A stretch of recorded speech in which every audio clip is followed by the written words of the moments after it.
Bismillah ar-Rahman ar-Rahim. Ya Sheik Hamza, I wanted to thank you so much for coming and giving us your time. Just, we finished the film, and I would like to just, if you could, say a few words about how you truly feel the importance of Ghazali is to us as both Muslim and non-Muslims. Bismillah ar-Rahman ar-Rahim wa sallallahu ala Sayyidina Muhammad.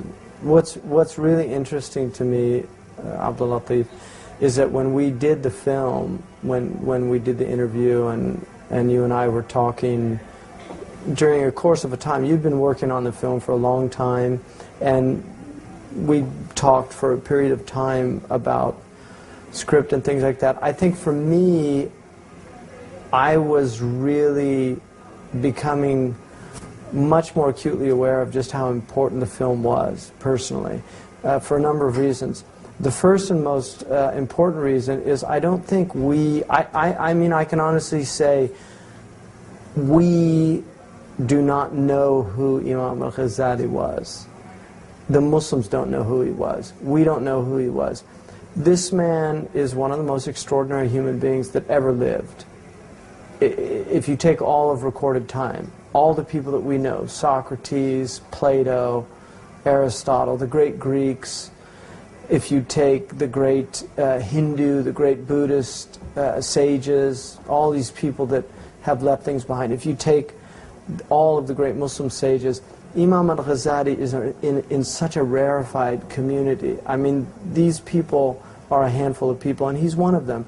And knowing him at a deeper level, I think, is really important for the Muslim community, but I think it's also incredibly important for the non-Muslim community as well, because this man is speaking to all of us. Imam Al Ghazali is speaking to the world, and he's speaking to every man and every woman, and his voice is a voice that has been drowned out in the modern world. It's the voice of the sage. Imam Al Ghazali talks about the three elements of the soul that are in every human being: the pig, the dog, and the sage.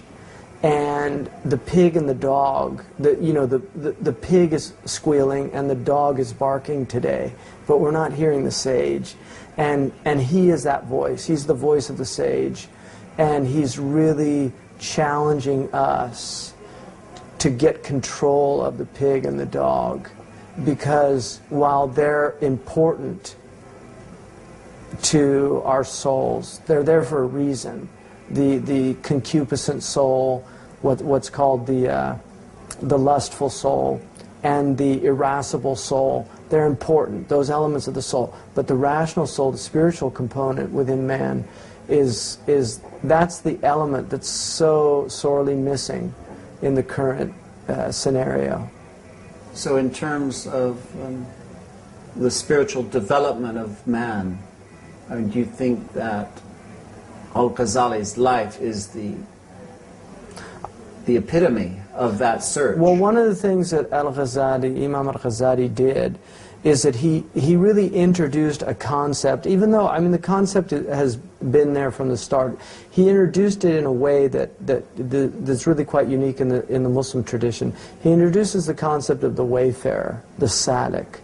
And he extends that concept beyond the Muslim community. He literally describes the entire planet as wayfarers, that we're all wayfarers. And this is essentially, in the Christian tradition, it's the voice of Dante. Dante's Divine Comedy is really about the wayfarer, that you are on an individual journey to God. And Dante's talking about himself. In the middle of my life, I found myself in a dark wood, and I was lost. And then he talks about the leopard, the lion, these elements of the soul. And then he goes through hell, because you have to go through hell, the hell of the world. And then to realize what the world is calling you to, if you answer the call of the world. And then he goes to the mountain of purgatory, and that purification that has to take place.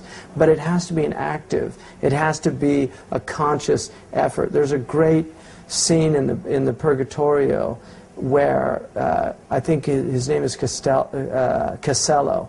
He's a singer, and Dante loved him when he was in the world. And he says, sing me a song, because he loved his voice. And Costello begins to sing, and all of the pilgrims that are about to embark on the Mount of Purgatory, climb to ascend this mountain, they all become completely entranced. And suddenly Virgil runs, when he's seeing this happen, he runs and he says, what are you doing? You're not here to do this. This is what you left behind. You've got this huge mountain. You're not here to entertain yourselves anymore. It's a wonderful moment in the Purgatorio that is really at the root of what Imam Al Ghazali is, that Virgil character. He's coming and he's shaking you out of your sleep, and he's saying, wake up. You've been sleeping too long. You've enjoyed the sleep for too long. It's time to wake up, because if you don't wake up now, you're going to wake up to a nightmare. And that nightmare is that you've wasted your life. And that's why Imam Al Ghazali, to me, has an immediacy. When I read, and I read him literally, I've been reading him almost every night. And he's got an immediacy.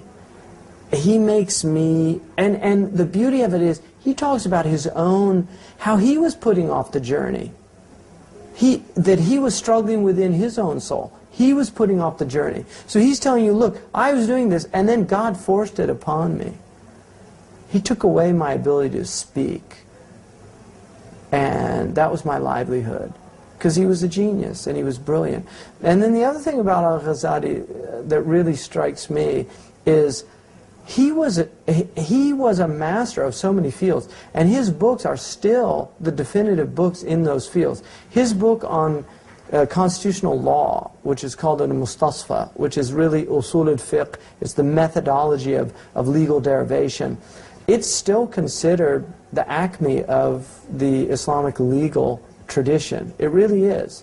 And that's his book. That's one aspect of his life, that intellectual endeavor. So Imam Al Ghazali was writing in that. He wrote, and it was new, it was original. His teacher, Al-Juwayni, was an original thinker, but Imam Al Ghazali extended that thought. And one of the things that he really disdained was the imitative mind. He did not like taqlid. He did not like this idea of blind imitation. He was challenging people, think for yourself. You need to, this has to be true for you.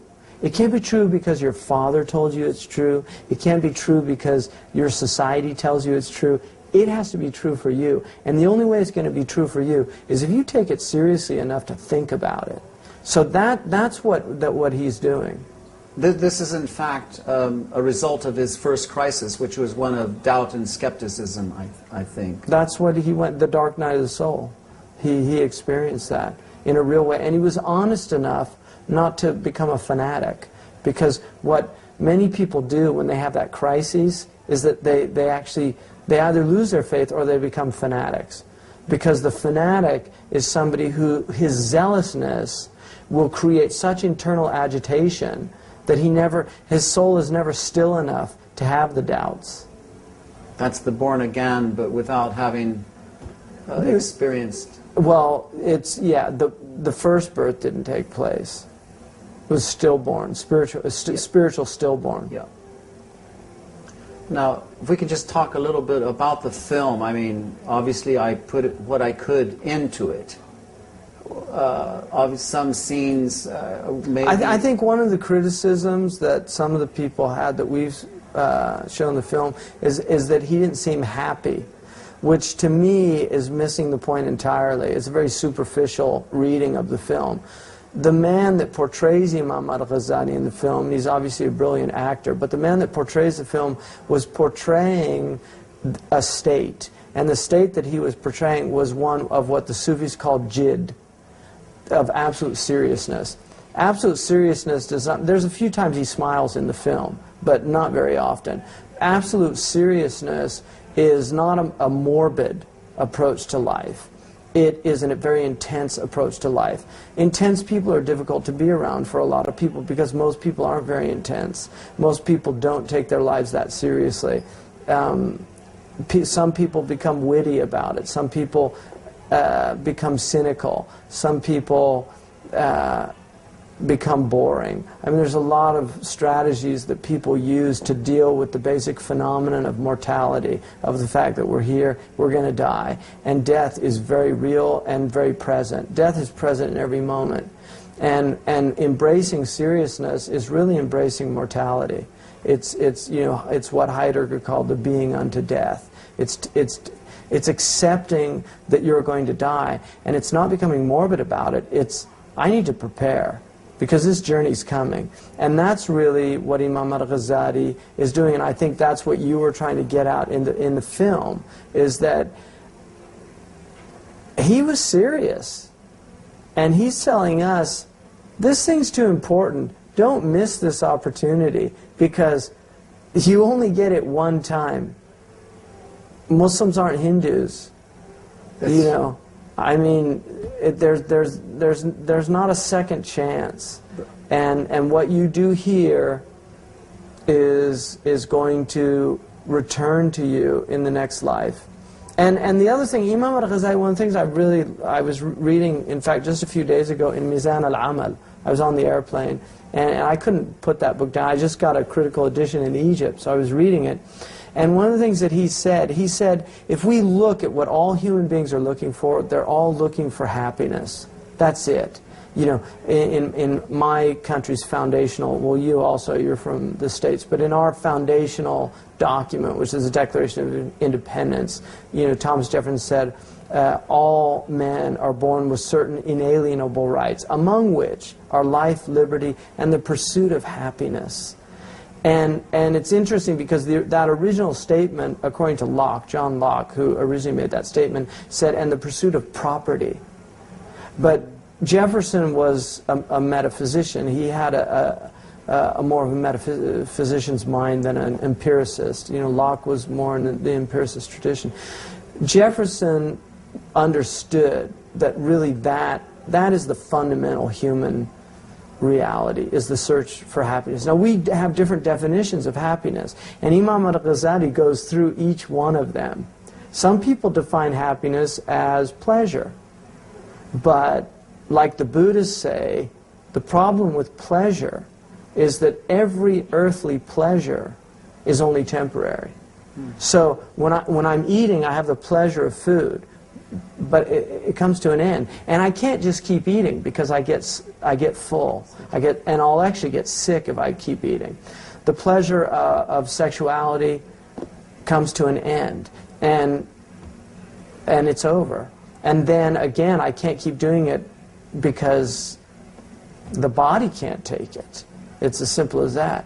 And the pleasure of sleep. Somebody said, you know, what is the pleasure of sleep? Is it when you're sleeping? Well, it can't be because you're asleep. So is it before sleep? And then it's not really the pleasure of sleep. Is it after sleep? Then it's not really the pleasure of sleep. So what is it? But we all recognize sleep as a pleasurable thing, the gentle tyrant. So he looks at all these things, and then he quotes Imam Ali, and he said, what a wondrous thing the world is. The greatest, there's only 5 things that everybody really derives pleasure in. Drink, food, scent, cloth, and sexuality. And he said, in the sensory thing, I mean, there's companionship and things like that. Those are different. But he's talking about senses. And so he says, the highest drink is water. And he said it's ahqarul ashya, it's the least of things in the world. He said the highest food is the vomit of bees, honey. He said the highest cloth is the excrement of worms, which is silk. And then he said the highest smell is the mucus of a gazelle, the musk odor. And then he said, and the greatest pleasure in the world is the meeting of the 2 urinary tracts.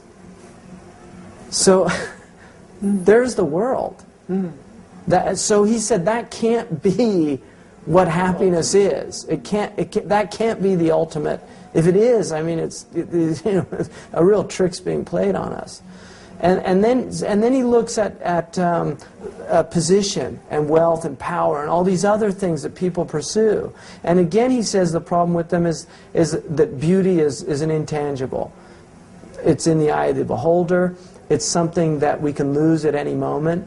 It's something that the more you examine it, the more elusive it is. You know, if you see a beautiful woman, like Dr. Naqib al-Attas said, if you see a beautiful woman and you take a magnifying glass to try to get a closer look, and suddenly you're at the level of pores, she's no longer beautiful. She's porous. So all of those aspects that people consider happiness. So he says, in the end, what is happiness? Happiness is virtue. Happiness is living a virtuous life. And he says, and virtue is predicated on knowledge and action, right knowledge and right action. And that's where Imam Al Ghazali is also very extraordinary, is one of the things that he hated, Imam Al Ghazali hated the sectarian mind. And the reason he hated the sectarian mind is because he felt the sectarian mind's sickness was it was provincial. The sectarian mind always focuses on one area or aspect and grabs onto that and won't let go. Churchill described the fanatic as somebody who wouldn't change his mind and wouldn't change the subject. And that's the mind that Ghazali hated. And another aspect, because he was a philosopher, in the real true sense of the word, you know, philosophia, the lover of wisdom, he was somebody that was willing to examine a question to its utmost. He wanted to take it as far as you could take it. And because he was willing to do that, if you wanted to talk to him about it, you better have done the same thing, because if you hadn't, he wasn't going to waste his time. He didn't suffer fools gladly. He did not suffer fools gladly, because he had done the work, and he expected his interlocutor to have done the work as well. And if you weren't willing to do the work, he wasn't going to waste his time. He had other things to do. And so that's an aspect of him that's really extraordinary, is that his mind was very vast, but he had a large S. He wanted to understand all of these different groups, the botanist and the materialist and the philosophers. In fact, some people criticized his book Maqasid al-Falasifa, which is the ends or aims of the philosophers, because they said that he had understood them so well and then facilitated their thought by explaining them better than they could themselves. So he, in turn, allowed people to have access to their ideas that would not normally have access to their ideas. So he was actually criticized for making the Greek philosophical thought easier to understand. That was that was a particular genius that he had, of really being able to clarify things. So he says, if happiness then is knowledge and action, he says what's really intriguing is, for the otherworldly happiness, it's the same. So whether you want worldly happiness or otherworldly happiness, they both are predicated upon knowledge and action. And he said because people that don't have knowledge are always pursuing things that will lead to unhappiness, because they don't have knowledge. Most people, you ask most people in the world, what do you want? People will always tell you means. They'll never tell you ends. They'll say, I want money. But then if you press it a little further, well, why do you want money? So I can do what I want. Well, why do you want to do what you want? So I don't feel I'm having any constraints. Well, why don't you want to feel like you're having constraints? Because I want to feel free. Well, why do you want to feel you're free? Well, I want to be happy. So when you get to happiness, it's not a means to anything. It's an end in and of itself. And that's what he was saying, is that most people are preoccupied with means, and they've forgotten the end of life. And he was telling us, turn away from the means and seek the end. I mean, that's really at the crux and the heart of his philosophy. Now, in the film, I tried to show that as a result of his position and at the time that he was living, a lot of people sort of put him in a position of they were looking up to him, and he started taking on a kind of persona that wasn't truly who he was, and he became, I guess, that's arrogant. Yeah, arrogant, right. Well, that's the false self, the ego. And one of the most difficult things in the world is to be real. And ultimately that's what he was pursuing, is al-haq. You know, the word in Arabic for reality, it's very interesting. Our word in English, reality, is from res, which means thing in Latin. So our word for reality is already predicated on materialism, which is really interesting. The word for thing in Arabic is that which is willed into existence. Shay. Sha'a shay'an. He willed a thing. So shay is already, the word, it reveals itself as something that has a source. Now the word in Arabic for reality is haqiqah. And the root of that is haq, which is real, real. It is reality. And it's also a name of God. It's also the word for rights, the right of a person, a haq, his right. So reality to Imam Al Ghazali is the world that the veil has been lifted. And the veil of the world, there are many veils. The most primary veil is the sensory veil, that we're veiled by the senses, because the senses are so powerful, and we're so attracted to form, which is why idolatry has always been the primary form of worship, because we need forms, we need tangibles. And one of the, the Islamic, all the Abrahamic tradition, but the Islamic tradition, because it has radical monotheism, it's really asking people to conceive of the inconceivable. It's asking a finite creature to embrace the infinite. Yeah. So it's very, the absolute. It's the absolute, and we're relative creatures, but we're asked to embrace the absolute. So that is actually a really difficult thing to do. It's very difficult. So his desire to achieve truth, reality, to really have those veils removed, that's what he was about. And his book Munqidh min al-Dalal, he mentions several times that this takes work. The Confucianists have one of their primary texts is called Knowledge Painfully Acquired. People used to, if you look at the early Christian church fathers, they were all off in caves in Egyptian deserts, in the Sinai. I mean, that's how intense, and that's why it all resonates to this day. It's the work that they did. That's the only reason why these religions are still around today. It's not because of what people are doing today. It's because of what they did. It's because of people like Imam Al Ghazali that they're still Muslims, because they were willing to really do that work, which is incredibly hard work. It's hard work, but that's the nature of reality. Imam Al Ghazali has a wonderful, it's a very short letter that he wrote called Al-Anqa, and the Anqa is the phoenix. It's the western phoenix, the Anqa Maghrib. It was a bird that they believed only appeared once every 500 years. But in the story, and it's a literary motif that he's using called a maqama, but in the story, he talks about how everything in the world has kings. The ants have kings, the queens have kings. The bees have queens. The birds all get together and say, we don't have a king. We need to go find the king. Who's the king of the birds? It must be the Anqa. And so they all set out to find the bird. It's an incredibly difficult journey. They're having a horrible time. There's storms, there's wind, there's all these things, and it's so difficult. And they all want to give up, but they keep going. They help each other, and they support each other. That's the idea of the ecclesia in Orthodox Christianity, the church, the minyan in Judaism, the jama'ah in Arabic. It's the community of believers. It's this idea of people actually helping each other, reminding each other to stay on the spiritual path, because it's so easy to fall away. One of the wonderful things about birds is that when they fly, in their winged migrations. When they fly in these formations. The first one, his wings, their movement creates an actual space in the air that makes it lighter for the next ones. Those then work their wings that makes it lighter for the next ones. The ones at the very ends have a very light trip. So what they do is they rotate.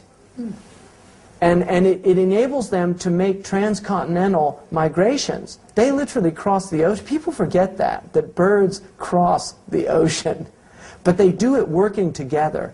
And that's the metaphor that he's using to search for God. That this is a collective work. It's private work. Each one's doing his own job, but it's also a collective work. And this is the fraternity of the brothers and the sisters that are willing to do that work and to help each other and to know that not only are they going to stumble on the path and trip, they're also going to have doubts on the path. There's a lot of things that are going to happen. But in the end, what's beautiful in this is that the birds, when they finally meet the phoenix, and they're like, look how we've struggled. So, and the phoenix says, do you think I would have invited people that weren't willing to make those those difficulties? And they're all like, well, we did it ourselves. See, that's still the ego. The ego hasn't given up. The last thing to go, according to Imam Al Ghazali, is love of leadership. It's the ego. It's the me. I did this. Look at me. I'm right at the door of God. And he says you can't get in until you give even that up. And so he mapped it out. And now the other thing that's very profound about Imam Al Ghazali, I think, is that he's reminding us that this is science. It's science. This is experimental science. You want the results? Just replicate the experiment and you'll get the same results. You want to know God? Here's the path. I've mapped it out for you. Set out on the journey. I promise. Man sara ala dar wasal. If you set out on the journey, you'll arrive.